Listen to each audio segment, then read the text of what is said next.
Hello, everybody. Welcome to the CT Sports Talent Show. My name is Chris Saunders. If I sound a little stuffy, it's because allergy season's underway. I didn't see the yellow on my car, but I'm basically dying. But you know what? I could fight through for 15 minutes to talk to this guy. Adam Goss is with me from the University of St. Joe's, the baseball program. He is the head coach. And this was their first year as a basically varsity program where the games counted, mattered postseason, potential and such. And they won 16 games. They made the playoffs. I don't know too many programs in their first year, high school or college or whatnot, that are able to do that. Adam, I appreciate you coming on, man. Thanks, Chris. It's almost like a yearly tradition now at this point. I know I had you on last year, kind of towards, when everything was going on. Fast forward now to this year, you guys were able to do such great things. And I was able to follow you guys when I could from afar. And thankfully being able to have social media and see the updates on the Twitter handle, X page, whatever they want to call it, Yeah. the athletic page, also on Instagram as well. It's great to be able to utilize tools that can either hurt you or help you if you use them the correct way. Yeah. Yeah. So now, before we get into obviously the of which you guys are playing on Monday against LaSalle, I kind Yep. of want to look at kind of just the season a little bit as far as from the beginning, the middle, the end. We'll start with the beginning. What were your thoughts at the beginning of the season? Because like you just told me today, some of the stuff that happened during the season with a little bit of lapses, some young inexperience, right? That kind of led to some games getting out of hand. But your practice today, from what you told me, you guys, if people were to show up today and watch you guys practice, people would think like, wow, I'm looking at a GNAC championship team right here. What says you? Yeah. Yeah. We overall, and like I talked to the guys today. I've heard a lot of like congrats on a great year, like a lot of what you're saying now. My message to them is like my first thought is thank you. Like I appreciate, a lot of people have been following along with us, and a lot of people have vested interest in what we're doing and what we're building. My message to them though is like this is where we expected to be all along. To be honest with you, like when I started in March of 2022, like right away, like we were trying to build a team that was going to compete right away. And then when we started this spring, like we have all of the pieces that we believe we need to make a pretty good run at this thing in year one. 16 and 20 and one. We have a tie in there. That was a crazy game against Hart, but it's a respectable record for year one. But like I think if it wasn't for the youthful moments, and like those some of the and not even always mistakes, like I was saying earlier, not always mistakes, but just like some mental youthful blocks, preventing our guys from really like shining through and letting their talent take over on game day, we'd be looking at an even we'd be in a better situation than we are. So I'm really excited. First of all, like these guys accomplished our first goal. Like our goal is not to make the playoffs. Our goal is to make a run at this thing. But to make a run at this thing, you have to get in. So we accomplished the first goal, and I'm really proud of them. But that's not the expectation. That's not like what we're building towards. We're not just trying to be a playoff team every year. We're trying to be a perennial contender in this thing. So overall, good year so far. Could have been better. Could have been worse too. But I'm happy with where we are. I'm excited about the opportunity we have starting tomorrow. Um, to try to make a deep run at this thing, and just to get them exposed to this level of competition in year one. It's a lot of people would say it's a huge bonus and a win, and I would agree, but that's not our goal. Our goal is to win a conference championship and advance to an NCAA regional. That's always the goal. Now, I appreciate you making a correction there on my end. I said Monday, you guys are playing tomorrow, All so I good, all good, all appreciate good. you doing that. But it's funny because like as you were talking, I wanted to pull up the standings for baseball, and one team that I just saw on here is Mitchell. Is that the same Mitchell team from the New London area? Did they switch Yeah, conferences? I didn't know that. yeah. So they went from the NECC to Yeah. now they're in the GNAC. They're good. They're really good. They beat us up when they came to our place a couple weeks ago. And talk about like the youthfulness compared to experience. Like those guys, and they were a win away from a super regional last year. Yes. So they are seasoned guys that no moments too big for them, and Mm. that was a big conference doubleheader when they came to us, and a lot of just young stuff happened on our end, and Mhm. Granted, they are very good. They are very talented, Mitchell. Everyone knows that. But yeah, they beat us up pretty good, and Mhm. um, we won't see them again until we. So the way our tournament works, that we wouldn't see them again until next weekend. But yeah, they're having a great year. They're regionally ranked. Again, looking at the standings, it's crazy how. So I graduated in 2015 from Alberta. So obviously some teams have changed. Yep. Suffolk is no longer in the GNAC. I think there's one other team that's out of it as well. But seeing three things jumped out to me. First, Mitchell being in the conference, I think, is great because obviously what they can do as far as give to the conference, obviously them being a great baseball team, they're having another great year as well. Another thing too, seeing St. Joe's where they are, I'm used to seeing them amongst the top. If when I was at school playing, every single year it was okay. St. Joe's is going to be one. Who's going to be two and three? Johnson and Wales sometimes. Other times it'd be Suffolk. Yep. But to see the drastic change, I think is good. And obviously, you being in there too, you as a program in yourselves first year, really announcing your guys' self with authority. I think as a whole, when you look at this conference for 5, 6, hopefully many, many years, I think the GNAC, which kind of got looked at when I was at school, where it was maybe a 2 to 3 conference kind of team and everybody Mhm. else was in the middle. This to me is it's a little different. I think this is a very strong conference, has the potential to be that. Yeah, it's getting good. And first off, like Coach Sanborn at St. Joe's, Maine, there are a few coaches I respect more than him, and they didn't get off to the best start. But if you look at what they've been doing lately, they're playing really good baseball. So really good coach getting their guys to play really good baseball in May. Not surprised. So I don't think they're a team that anybody's going to want to play here in the tournament. Like I said, tons of respect for him. But talking about the conference as a whole, a lot of coaching turnover in the league, first and foremost, and a lot of like young, hungry coaches. Not talking about myself, like just in general, like a lot of really good coaches that are the competition's not going to get any easier. A lot of programs are turning around for the better. Look at the year like Colby Sawyer, Coach Tom White at Colby Sawyer, like they had such a good year, Yeah. and they're well positioned to make a run at the conference too. So it's going to be a dogfight every single year. Hopefully for me for the next 50 years, I'll be doing it. But yeah, it's a really strong league, and I think people are going to start to notice, especially now. Like we have Mitchell in it, which they're on the edge of being nationally ranked almost every year. They're a regionally ranked teams, or Johnson and Wales. They're a very good program too historically, so that brings a little bit of name recognition. But once these teams in our league start competing every single year, like this year was crazy. I mean, going into the final weekend, there was like 6 teams fighting for 3 spots, all within a game of each other. So it's a really fun league. It's a really good league. A lot of respect for all the teams and coaches in it, Mhm. and it's not going to make our lives any easier year to year. That's for sure. And that's the beauty of it too. You don't want to get things easily, right? You want to be able to go through the Hmm. competitiveness. Like you said, there's a lot of young coaches, which I think is awesome, where it's almost in a way kind of turning the page, not to finish the book, but create another chapter. And you talk about the young coaches. I know Ian Ratchford at Hmm. Albertus, who was originally with the Westerners, was at UConn Avery Point. His Yep. father, a great coach at Danbury as well, doing such great things. To see him there as well had I think, a very successful with what Alberta's dealt with for many, many years. Very, very good on his part. Now I want to go. We had to just on him real quick. Uh, I respect. I know Ian really well. I respect him a ton. We had to beat them. They came to our place last Saturday. We needed one win to get in, and it was like we split with them. We won the first game, and so we clinched, and it was great. But like that game went 12 innings. So he's doing a great job there. Talk about like a team that's a really good year to year turnaround from last year to this year. Like in his first season, he brought in a lot of good players. Yeah, they're not going to go away either. as I told him, the brightest days are going to be ahead for them. Not to say this wasn't a bright year for them, but there's brighter days ahead, I think, for Albertus and Ratchford. Now, I want to go Agreed. to you as far as with the team, obviously, like you said, you guys play tomorrow against LaSalle. And again, that's another team that's always kind of competing in a lot of ways. Kind of looking at your team, what they were able to deal with this year, the highs, the lows, the good, the bad, the extra innings, the tie that you mentioned as well.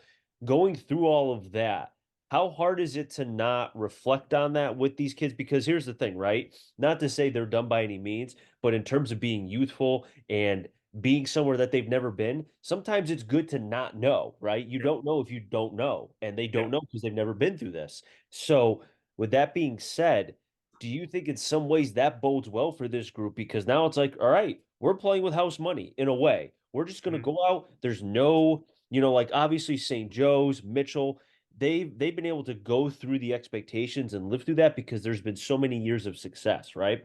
You Mhm. guys are only year one of your program. This is all new. This is all a first season, first 16 wins, first playoff appearance. Well, really, it's a first of everything. So just go out and do you, and whatever happens, happens.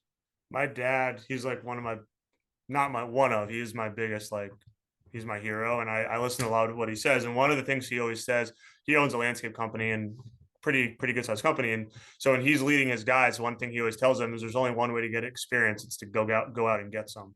And that's like something I keep telling myself with these guys. Like, we're going to play tomorrow, whether they want to or not. So like the game's going to happen. So the only way to get the experience is to go out there and play. And Yeah. I think we're in a really good spot. But no matter what, like the experience gained is a win, no doubt. And talk about like the roller coaster of the season. I actually sent this video to the guys at one point. I don't know if you remember Dan Hurley early on, and he was rebuilding UConn, and they had a tough loss at Villanova. And after the game, he said, "You guys better get us now because it's coming." And not to say I'm Dan Hurley, and not to say we're UConn, and not to say we're going to win a national championship in 3 years, but there were a lot of times where like we'd be on the bus, coming back from a tough conference loss, and like it was just you could feel it. Like we just lost, but like we're not losing that game next year. And early in the year, like February, March, early in March, we would say like we're not going to lose that game in April, just because we know like the experience gained along the way is going to be a crucial part of this. So hopefully, there's not times this weekend where we say we're not going to lose that game next year, but it could happen, and that's a win in and of itself. So going into the year, I kept telling myself like there's going to be times where they're just going to look young, and I have to be prepared for it. And but at the same time, they're not freshmen anymore. It's May 2nd. Tomorrow's May 3rd. We're 37 games into this thing. Like our freshmen aren't freshmen; they've played a full college season. So I have a high expectation for how they're going to perform. Well, it's funny that you mentioned about UConn because I think the biggest thing that jumped out to me was Coach Calhoun. Obviously, what he did with the basketball program, and I mean, that thing went from 0 to 100 very quickly, Yeah, competing for GNAC championships, being able to do everything possible, right? And I think that's a great comparison because, like you said, you're building it now. You're building for the future. You're young. You've got everything going on, and I think that's gotta reinvigorate. That's got to be able to bring out. I mean, the kids see you, right? Nobody sees you more than your players, right? Even more so than your family to a certain degree for a short period my of time. wife would agree. Yeah, exactly. So the point is, it's like they're gonna pick up if you're off, they'll pick up on that. If you're having a bad day, they'll pick on it. If they start to sense that maybe not to say you're doing this, but if you're starting to get a little ahead of yourself and your head's getting a little big, they'll see that, right? So I think it's good to be able to have that and have that kind of connection with your players, you know? For sure. And like talking about like basketball at USJ and like how quickly they've become successful. It's not just them either. Like our men's soccer team won a conference championship. Men's lacrosse lost. I mean, all these are all brand new teams, obviously, because we just went co-ed 5 years ago. But men's lacrosse lost in the conference title game last year. They're hosting it, the conference title game on Saturday. So like when you look around and like where's our expectation coming from, it's all around us. Like our other male sport counterparts are doing it quickly, and that's where it comes from for us. That's where our expectation comes from. But like relationship with our guys, like I try to be the same for them. And my philosophy is like I'm gonna let them play on game day. Like I try to stay out of their way. Like, but I'll be hard on them in practice. And that's kind of how we go about things. With that being said, like I'm an easygoing guy. It takes kind of a lot for me to get mad. And especially now, like they know my expectation. Like they know how we go about things. It's not like we show up to the field or you come to our practice and you're like, yeah, this is a well regimented, like high expectation level program. And Mhm. now they kind of just do it where to the point where I can just kind of guide the ship and let them get their work in. And especially on game day, like we work really hard. we've been going at it since January 27th, lifts, practices, individuals. Like I have no right to get on them and on a game day on May 3rd because if they don't know something by now, that's my fault, not theirs. So I'm just gonna like tomorrow, like I'm gonna stay out of their way and let them play because you're right. Like if I go in there and I'm freaking out, oh, my dog just barked. Sorry. I go in there and I'm freaking out tomorrow. Like they're gonna know that. Like that's not coach. That's not what he does. So that's me. I'm a big believer. Bill Belichick's my coaching hero, and he always says like players win games and coaches lose them. And I'm gonna try to let them just go out and win a game tomorrow. Well, I hope you fare better than I did because my sophomore year we played against LaSalle and we lost. So that and I never saw or witnessed a GNAC playoff win in my 4 years. Lost every single year in the first round. Lost to Suffolk. I want to say twice, St. Joe's once, LaSalle the second time or the other time, but I may be mixed up with one of them. But regardless, never saw a win. Craziest game was my freshman year against Suffolk. We went deep. They had a kid that was getting scouted. Yeah. Melendez was his last name. And Okay. yeah, it was one of those things where, we get a big hit, then the following inning, they get a big hit or half inning. It was crazy, but it was a That's fun. like our Albertus game last week. Yeah, exactly. So it's just one of those things. Once you get to, and I think that's another thing too to kind of segue to that part. This is the kind of stuff where I'm sure you played some games where there was a lot of people, but the energy. But I think the biggest thing is being able to not let the moment control the Mm, players, even yourself too, right? Don't let the moment control you.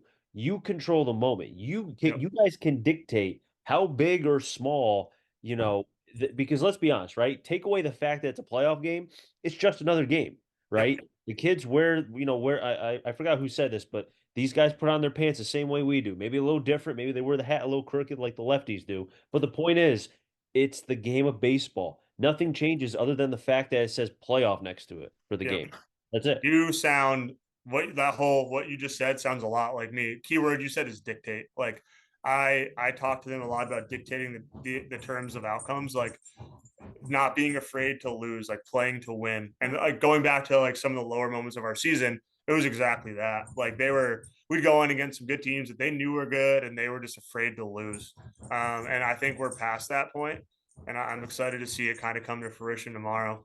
Um, but yeah, and the other thing too is like we're really bad when we try to ride momentum of games. Like we need to stay. And I talked to them. Probably this is going to be my pregame speech tomorrow. To stay here the entire game. Stay level.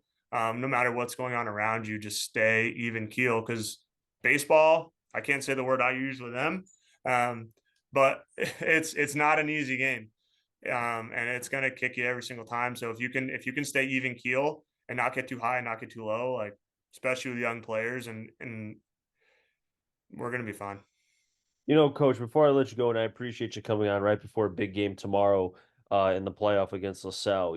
Obviously right now, you're not going to reflect on everything because, like I just said, you got a game tomorrow. More focused on that. But I do hope, and my question to you is that whenever the season ends, and hopefully does not end for a while, and you guys are able to do something, keep making first, right? Check them Mm, off the boxes. yep. Uh, the reflection period for you, do you feel like regardless, I mean, is it one of those things where if let's say you lose tomorrow, is the reflection period going to be pushed back because especially how the game goes, or if you go deep, but then maybe you lose a game, it's hard fought, like you were mentioning me before with some of your games during the season. That reflection period, does the dictate of the game whenever your season concludes kind of affect that? Yes and no. Like we go on and win a conference championship and we lose in a regional. I'll be really happy with that. I told them tonight after practice, like we go 2-0 or we don't win a conference championship, like no matter what anybody else says, this season's a failure. Like our goal was not to make the playoffs. So we're not going to be happy no matter what happens unless we end it with a conference championship. On the flip side, if we don't accomplish our goal, we have 42 guys on the roster right now. We're bringing in 11. We're only losing one. So we're bringing everybody back. So moving forward, you talk about like the reflection and moving forward, like we're going to be really excited for next year when it's time to think about next year. But honestly, if whenever we lose, the next thing I'm probably going to do is go to a high school baseball game and try to find our next really good player. The Hey, if you're going to be next going to day. some games, maybe you can come by my neck of the woods. Woodland's got some talent. Coach Boehner's doing great there. Wolcott's got some young, fiery Our kids. And starting catcher's from Wolcott, yes, I do remember Chase that. Belisle. Yes. Well, I'm sure he's got to be thrilled for his Wolcott Eagles. I don't know how much he's been paying attention, but they're having a hell of a year. Okay, And that's good to they know. lost last year. Craig Yep. has done a fantastic job with that program. I mean, what they've been able to do with so many kids that graduated last year to be able to be where they are. They're amongst the top in the NVL with the Torringtons, the Holy Crosses, the Woodland, who hasn't lost. Woodland today beat St. Joe's for the second year in a row. That was Mike Belcher got his 300 strikeout, which is Yes, crazy. Brian committed them when he was 7 years old. Yeah, yeah, But seriously though, when you think about you know because you mentioned the high school aspect, being able to stay connected with that, but also being able to do the coaching aspect, how it's a little bit easier. Not to say it was easy, but for last year, right? Because the games were not officially counting and such, because you yeah. were still trying to get the first year. I felt like maybe it was a little bit easier for you to be able to kind of put on the scouting hat, but also be able to coach because you knew the aspects of the season or Hmm. lack thereof. Now, with there being an actual season, how difficult is that? Because you're now having to really learn that on the fly too. I'm blessed to have the best recruiting coordinator, maybe in New England. That's my lead Yeah. assistant, What's his name? Matt Johnson. So he's a wizard. So between the two of us, we have a pretty good pulse on what's going on, especially in the state. Like we were at Central versus Eastern last night. Bristol Central versus Bristol Eastern went together. Saw my guy Joe Grata play. But yeah, you gotta dip your toe in the water. Like our focus, my focus is always going to be on the guys that are here. Like they've committed to our program. They're here. They're working their butts off every day. So my key focus is always going to be on them and getting them ready and their welfare in all areas of their life. But at the same time, like they want to win, and they know that we can need to continue to bring in more players if we want to, you know, move past our goal of winning a conference championship. We want to win a regional. We want to get to a World Series. Like those are things that we're going to talk about. So they know like if we don't accomplish our goals, like coach is gonna do what he needs to do, and they're fully behind that. So the way I go about it, and it's one of my biggest character flaws, is honestly like I try to outwork failure.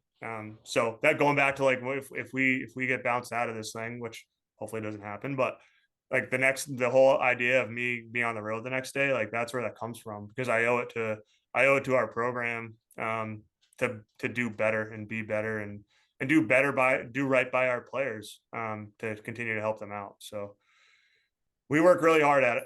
We we work really really really hard at it. Adam, I appreciate you coming on. Best of luck tomorrow against LaSalle, and I'll be rooting for you guys. Thank you, Chris. I appreciate it. Always. I'll wrap things up here in the CT Sports Talent Show. So next time, stay safe. Our CT stands for Connected Talent. I'm Jerry Find them all. Enjoy the rest of your day, everybody. Be well.